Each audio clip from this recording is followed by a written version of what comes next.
अरुमा और जिया दो बहनें थीं। दोनों बहनें पढ़ने लिखने की शौकीन थीं। अपने स्कूल की किताबों के अलावा वो कहानियों की किताबें भी पढ़ती थीं। अरुमा को जिन्नों, परियों और जादूगरों की कहानियां बहुत पसंद थीं। अरुमा उन कहानियों को पढ़कर उनमें खो जाती थीं।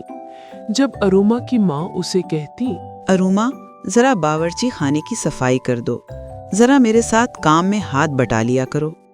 अरुमा बड़ी हसरत से कहती, काश मेरे पास अलादीन का चिराग हो, उसे रगड़ूं तो जिन हाजिर हो जाए और बावर्ची खाने के सारे बर्तन धोकर बावर्ची खाना चमकाकर चला जाए।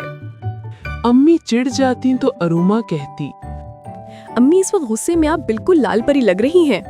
अरुमा की बात सुनकर अम्मी को मजीद गुस्सा आ जाता और वो कहती, अरुमा, तुम हमेशा कहानियों की दुनिया में रहती हो, कभी हकीकत की दुनिया में भी आ जाया करो।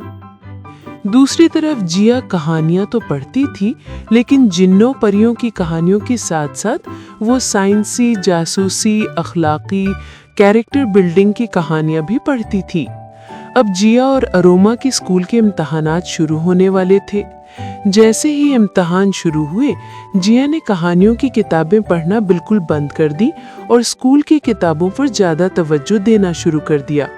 लेकिन अरुमा को तो जादुई कहानियां पढ़ने की ऐसी आदत लग गई थी कि इम्तहान की तैयारी कम करती और ये कहानियां ज्यादा पढ़ती। आजकल उसके पास शहजादी रेशमा की कहानी वाला नॉवल था। इस नॉवल की कहानी ये थी कि शहजादी रेशमा को जादूगरनी हसद की वजह से पत्थर का मुजस्मा बना देती है। लेकिन एक परी जिसका नाम नीलम था, शहजादी रेशमा की दोस्त होती है। नीलम परी को शहजादी रेशमा पर बड़ा रहम आता है। वो शहजादी रेशमा को असली हालत में वापस ले आती है और इसे एक उड़ने वाला कालीन भी तोहफे में देती है। नीलम परी के तोहफे में दिए हुए जादुई कालीन पर बैठ के शहजादी रेशमा अपने मुल्क में दूर दूर तक सैर के लिए जाती है। जादुई कालीन पर सैर करने के लिए शहजादी रेशमा को नीलम परी के सिखाए हुए सिर्फ 3 अल्फाज पढ़ने पड़ते थे। अरुमा को शहजादी रेशमा और नीलम परी की कहानी बहुत ज्यादा पसंद आई। उसे ये कहानी बिल्कुल हकीकत लगती थी। वो अक्सर कहानी में बताए गए जादुई लफ्ज दोहराती रहती थी। जब अरुमा की माँ ये बेमानी अल्फाज सुनती तो वो बहुत नाराज होती और अरुमा को डांटकर पढ़ने के लिए बिठाती। लेकिन अरुमा का ध्यान कहीं और होता था। वो ना जाने क्यों यकीन था कि नीलम परी जरूर उसकी मदद को आएगी। आखिरकार इम्तिहान के दिन नजदीक आ गए। जिया के पेपर्स बहुत अच्छे हो रहे थे, लेकिन अरुमा नीलम परी के इंतजार में बैठी रहती थी। जैसे ही इम्तिहानी पर्चा उसके सामने आता, वो वही 3 अल्फाज दोहराती कि शायद नीलम परी आ जाए और उसे सवालों के जवाब लिखा दे। लेकिन ऐसा नहीं हुआ। अरुमा बहुत गमगीन हुई। जादुई कहानियां पढ़कर उसे ऐसा लगता था कि नीलम परी उसकी दोस्त बन गई है।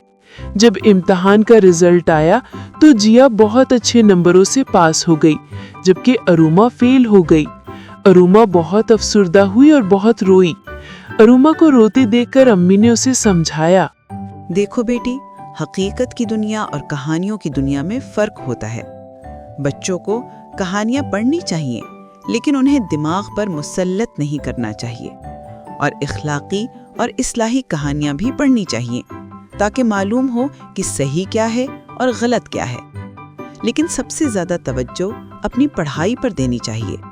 हर चीज की ज्यादती नुकसानदेह होती है, इसलिए अगर जादुई कहानियां ज्यादा पढ़ेंगे तो इसका ज्यादा असर लेंगे और दिल चाहेगा कि कोई परी, जिन या अलादीन का चिराग मदद कर दे, इम्तिहान की तैयारी ना ही करनी पड़े और बगैर मेहनत के पास हो जाएं।